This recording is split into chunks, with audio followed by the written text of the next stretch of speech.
সালাম ও শুভেচ্ছা নিয়ে শুরু করছি আরো একটি ভিডিও। বিগত অনেকদিন ভিডিও করা হয় না, আসলে বিভিন্ন কাজের জন্য করতে পারছি না, তো করতে পারছিলাম না, আজ থেকে শুরু করছি। তো মূলত আজকে যে মূল কথা বলবো যেগুলো, সেগুলোর মধ্যে আহ ইসরায়েলের ইসরায়েলের হামলা কাতারের উপরে এবং আহ নেপালের সরকার উৎখাত, এই দুটো বিষয়ে আজকে আলোচনা করব। এবং কাফের ফতোয়া দিল আব্বাস সিদ্দিকী। কাকে দিল? শওকত মোল্লা, বিধায়ক, টিএমসি দলের নেতা বিধায়ক শওকত মোল্লাকে কাফের ফতোয়া দিল। আজকে এই তিনটি বিষয় নিয়ে একটু বকবক করব। তো শুরু করা যাক। তো কিছুদিন আগেই, আসলে আমার এই খবরগুলো করা হয়নি ইতিমধ্যেই, মানে বিভিন্ন কাজের জন্য খবরগুলো করতে পারিনি। সিরিয়ার যে প্রেসিডেন্ট, বর্তমান যে প্রেসিডেন্ট হয়েছে জোলানি, উনি কিছুদিন আগেই ঘোষণা দিয়েছিল যে উনি আব্রাহাম চুক্তি থেকে উনি সরে আসবেন, উনি আব্রাহাম চুক্তিতে থাকবেন না, এরকম একটা। তো তারপরে কি হলো? এই ঘোষণা দেওয়ার পরে সিরিয়া চুপচাপই ছিল। হঠাৎ করে ইসরায়েল যে কাতারের উপরে হামলা করলো, সেখানে মূল ঘটনা ঘটলো কি, হামাস নেতারা সেখানে একটা বৈঠক করতে এসেছিল কাতারে। তো কাতারেরও অনেক যারা ছিল, মানে মধ্যস্থতাকারী, একটা বৈঠক হবে এরকম একটা অবস্থায় ইসরায়েলের হামলা ঘটে গেল এবং প্রায় 5-7 জন, তারও বেশি হয়তো, সেই হামলায় শহীদ হয়ে গেল। এখানে একটা খুব গুরুত্বপূর্ণ বিষয়, এটা আমাদের বুঝতে হবে। এর আগে যে ইরানের ভিতরে যখন হামাস নেতা, ওনার নাম যিনি মানে শহীদ হয়েছেন, ইসমাইল হানিয়ে, যখন ইরানে একটা বৈঠক এরকম একটা মধ্যস্থ কথা চলছিল, তখনও কিন্তু ইসরায়েল এভাবে খুব প্ল্যান করে রেখেছিল তার আগে থেকে। এগুলো সব পরিকল্পনা মাফিক হয়, হঠাৎ করে তো এরকম হওয়া সম্ভব না, কম পরিকল্পনা মাফিকই হয়। তো সেখানে কি করলো, ইরানে হামলা করলো এবং তাদেরকে সবাইকে মেরে দিল। মূল বিষয়টা হচ্ছে মোসাদের গুপ্তচর সব জায়গায় আছে। কাতার এমন একটা দেশ, কি বলবো, মানে যেখানে ইহুদিদেরকেও ওরা ওয়েলকাম জানায়, আবার মজলুম ফিলিস্তিনি বা যারা মজলুম যারা মানুষ আছে তাদেরকেও ওরা ওয়েলকাম জানায়। কাতার দেশটা অনেকটা কি মুনাফিকির মতো বলা যেতে পারে, মানে কি, তারা এদিকেও মানে এদের সাপোর্ট করছে ইসরায়েলকে, পিছন দিকে ইসরায়েলকে বলছে ঠিক আছে, আবার ফিলিস্তিনিদেরকেও তারা বলছে তোমাদের সাথে আছি, তোমাদেরকে এ করছে সে করছে, সঙ্গে আছি। তো ইসরায়েলের এই যে হামলাটা হলো, এখানে একটা খুব গুরুত্বপূর্ণ জিনিস হলো কি, কাতারের উপরে এই যে হামলাটা হয়েছে, যেটা এটা খুবই একটা ধিক্কারজনক। এক্ষেত্রে আরবদের একটু জ্ঞান হবে। ইরান অনেকদিন আগে থেকে বলছিল, ইরান আয়াতুল্লাহ আলী খামেনি হুজুর সাহেব, আচ্ছা সমস্যা হয়েছিল, উনি অনেকদিন আগে থেকেই বলছিলেন, আয়াতুল্লাহ আলী খামেনি হুজুর, উনি অনেক আগে থেকেই বলছিল যে ওরা কেউ বন্ধু নয়, ওরা সমূলে পুরো আরব দেশকে ধ্বংস করে ওরা বৃহত্তর গ্রেটার ইসরায়েল বানাতে চায়। ওদের সুলাইমানি টেম্পল অলরেডি প্রায় হয়েই গিয়েছে বলতে গেলে, মানে তার কার্যক্রম শুরু হয়ে গিয়েছে। এবং যে লাল গাভী বা লাল গরু যে তারা জবাই করবে যেটা বলেছিল, সেটাও ইতিমধ্যে হয়ে গিয়েছে। এরকম মানে এটা কনস্পিরেসি থিওরি টাইপের হয়ে গিয়েছে, হয়েছে কি না হয়েছে ওরা জনসমক্ষে বলে না। তো এইখানে যে বিষয়টা হয়েছে, কাতারে যে বিষয়টা হয়েছে, এই ক্ষেত্রে আমরা যদি কোরআনে দেখি, আমরা কোরআন শরীফে আল্লাহ সরাসরি বলেই দিয়েছে, তো সবকিছু বলে দিয়েছে কোরআন শরীফে, যে ইহুদি নাসারাদের সাথে তোমরা বন্ধু রূপে গ্রহণ করো না। কিসের বন্ধুত্ব তাদের সাথে তোমার? কাতার এই যে কাজটা করেছে, কাতার বা সৌদি আরব তাদের যে তাবেদারিতে যারা করছে, মানে বন্ধুত্ব রেখে দিচ্ছে ইসরায়েলের সাথে, এই ক্ষেত্রে কি এখন তারা বুঝতে পারছে, এখন বলছে যে রিভেঞ্জ দেবে, মানে পাল্টা কাতার দেখাবে ইসরায়েলকে। কিন্তু কি করবে? তোমরা তো ঠিক নেই, তোমরা নিজেরাই তো ঠিক নেই, আজ আরবরা ঠিক নেই। একমাত্র ইয়েমেন আরব দেশের মধ্যে বলতে গেলে একমাত্র ইয়েমেনই সঠিক পথে আছে, বর্তমান ইসলামিক মানে কোরআন ভিত্তিক সিস্টেমে আছে। তাদেরকে বলছে এই ফতোয়া দিয়ে সেই ফতোয়া দিয়ে তারা কাফের, এই সেই, তারা ভুল পথে আছে, তারা এই করছে সেই করছে। কিভাবে বলছে কথাটা? বড় মিডিয়া যারা আছে, সিএনএন, বিবিসি, যেসব চ্যানেলগুলো আছে, বড় বড় চ্যানেল, তারা যে কথা বলছে যে ওরা এই খারাপ, ওরা সেই ইয়েমেনের হুতি, এইসব ইত্যাদি ইত্যাদি, তাদের কথাই দিয়েই মানে আরবরা বলছে হ্যাঁ হ্যাঁ সেটাই ঠিক, সেটাই ঠিক। হ্যাঁ, এর মধ্যে ব্যাপার আছে যে সৌদি আরবের বা বিভিন্ন আরব দেশের বহুত কোটি কোটি টাকা ইনভেস্ট করা আছে আমেরিকা বা বিভিন্ন ইহুদি সংস্থা, যেসব ইন্টেল থেকে এনভিডিয়া, যেসব কোম্পানি আছে, বৃহত্তর বড় বড় যেসব কোম্পানি, যেসব চিপস কোম্পানি বা সেমি কন্ডাক্টর কোম্পানি বা বিভিন্ন মানে এআই থেকে শুরু করে বিভিন্ন রকম। কিন্তু এখানে আল্লাহ কি বলেছে সেদিকে তাদের ভ্রুক্ষেপ নেই। তারা দুনিয়ায় মানে এমন ভাবে মত্ত হয়ে গিয়েছে যে সেটা নিয়েই তারা পড়ে আছে। পেট্রোডলার এমন ভাবে চেপে বসেছে যে কিছুই করার নেই। আরব তেল দেয়, মানে তরল সোনা, আর সেটার বিনিময়ে দেয় কি তারা, আমেরিকারা কি দেয়? ডলার দেয়, ডলার, কাগজ দেয়। এটা কাগজে সই করে দিয়ে, ট্রাম্প সাহেব সই করে দিয়ে দিচ্ছে। লাভ করছে কে? লাভ হলো কাদের? তুমি কাগজ কিনে লাভ করলে না সে তেল কিনে লাভ করলো? তো আরবদের কি বলবো, মানে এটা আরবরা এমনি মানে যে খুব কিছু আরব থাকবে তারা মুনাফিক, ভণ্ড, এটা রাসূলুল্লাহর সময় থেকেই ছিল, বর্তমানেও আছে, এবং এটা কিয়ামত পর্যন্ত থাকবে, এটা আমরা জানি অলরেডি।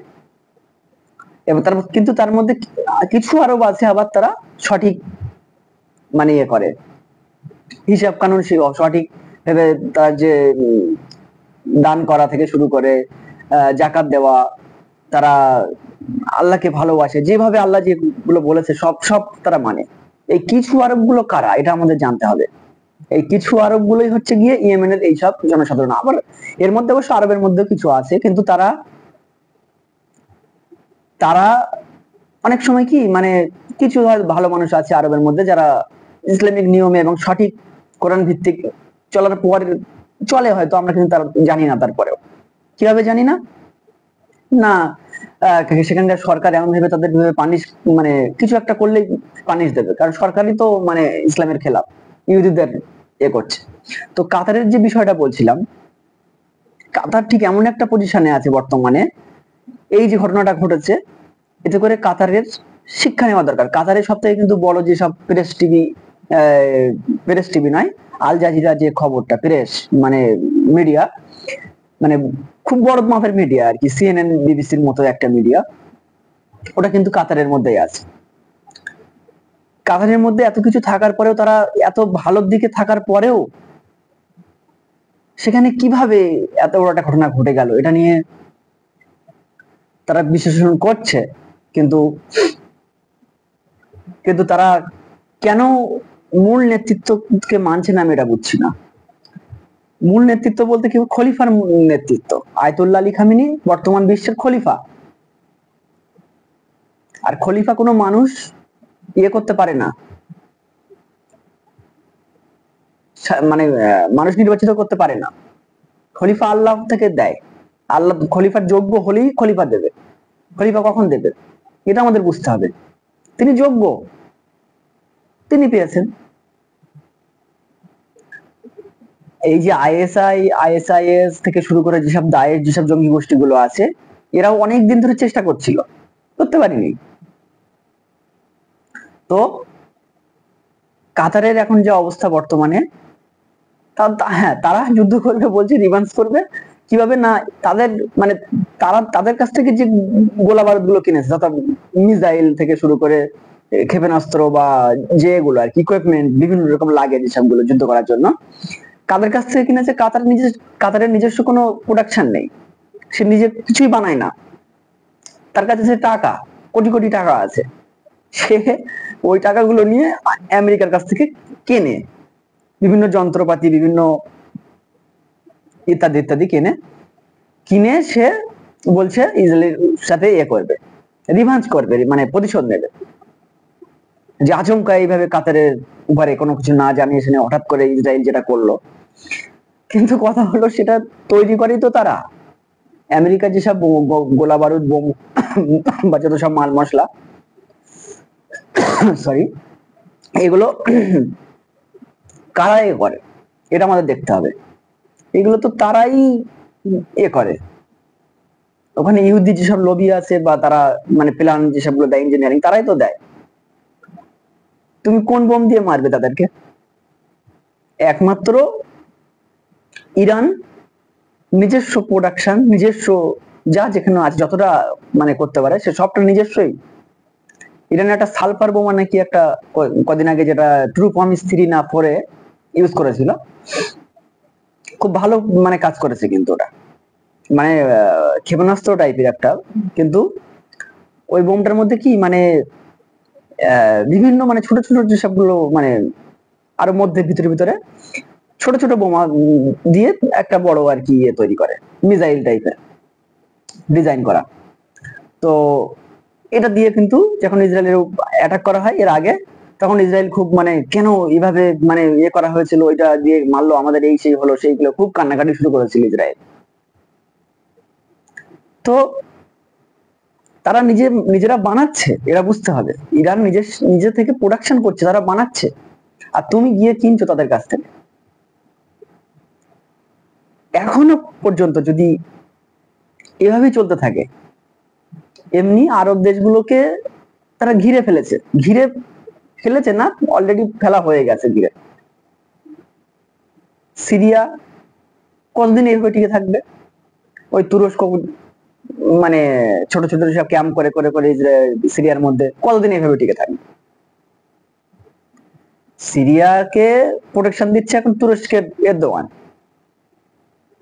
কিন্তু তারা তাদের যে নীতি বা পলিসি কিছুই নেই, তারা একটা সিস্টেমে কিভাবে আছে সেটা নিজেরাই বুঝতে পারছে না। ইসলামিক নিয়মে ইমাম ভিত্তিক ইসলামিক নিয়ম, ইমাম তো খলিফা রাসূলুল্লাহ মসজিদুল নববী থেকে উনি শাসন করতেন, তারপরে পরিবর্তন হয়, তারপরে ওনার ওফাতের পরে পরিবর্তন হওয়ার পরে আবু বকর, তারপরে আসলো ওমর, তারপরে উসমান, এভাবে আলী, উনি আলী রহমতুল্লাহ রাদিয়াল্লাহু তাআলা, উনি ইরাকের কোম নগরী থেকে উনি শাসন করেছে। তো এইভাবে শাসন পরিচালনা করা হয়েছে। এখন বর্তমানে আলী সিস্তানি আছে, ওই কোম মসজিদেরই ইমাম, তো ওইভাবে হয়ে আসছে। Ali Sistani, Ayatollah Ali Khamenei সব একই বিষয়। আয়াতুল্লাহ আলী খামেনি ইনি ইরানে আছেন খালি, আর ইনি মানে তেহরানের মসজিদের খতিব বা ইমাম, এই।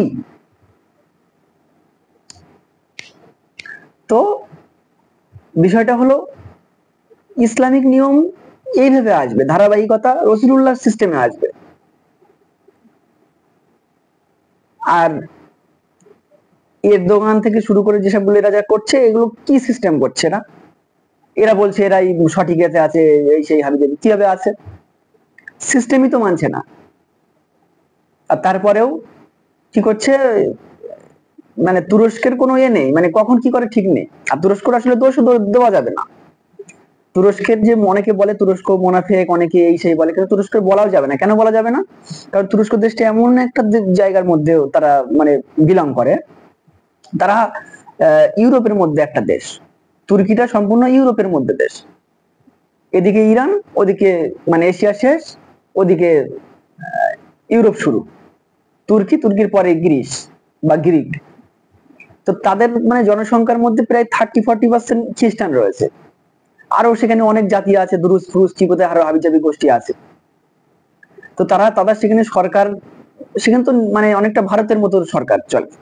ভারতে যেরকম বিভিন্ন জাতি গোষ্ঠী আছে, যদিও বর্তমানে হিন্দুত্বরা করছে, তারপরেও সংখ্যাগরিষ্ঠ। তো তুরস্কে কিন্তু অনেকটা এরকম না যে মানে ভারতে প্রায় 80-70-80% হিন্দু, 30-40% সংখ্যালঘু আরো হাবিজাবি।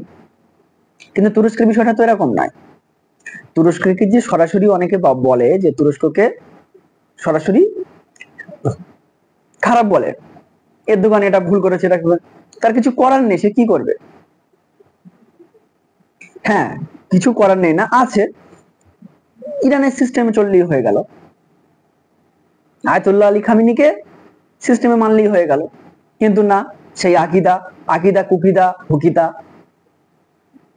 কোরআন স্পষ্ট, কোরআনে যেখানে আয়াত দিয়ে দিয়েছে আল্লাহ, সেখানে তুমি বিভিন্ন ফেরকা ফাসাদ আকিদা ওই সেই হাবিজাবি নিয়ে আসবে, তুমি সঠিক পথে আছো না। এইভাবেই তো চলছে দুনিয়াটা বর্তমানে।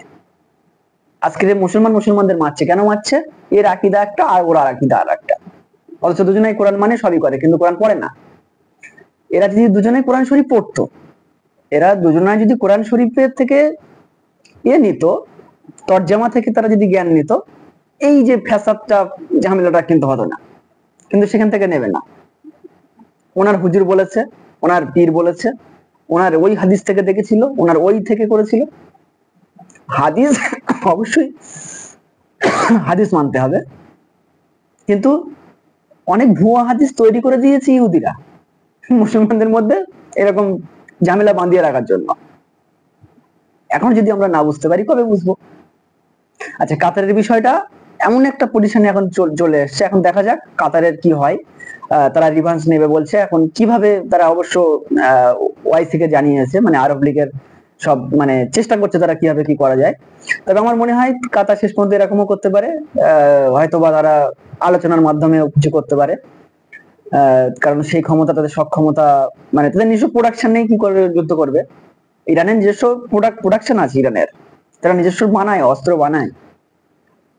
কাতারের সেটা নেই। কাতার আজকে মারলো, কাতার যদি বাও মারে, আজকে মারলো, কালকে আবার চুপ হয়ে বসে থাকবে, কিছু করার নেই। এই আমেরিকা থেকে তো অস্ত্র পায়, আমেরিকা বলবে অস্ত্র দেবো না তখন।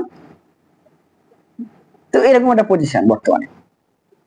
আচ্ছা, এটা ভিডিও অনেকটা বড় হয়ে যাচ্ছে, আসলে অনেকদিন ভিডিও বানাতে পারছি না, যার জন্য আরো বেশি বলতে হচ্ছে। যাই হোক, নেপালের যে ঘটনাটা, আচ্ছা নেপালের ঘটনাটা আমি আরেকটা পরবর্তী একটা ভিডিও বানাই, সেটা ভালো হবে বলে মনে হয়। তো আপাতত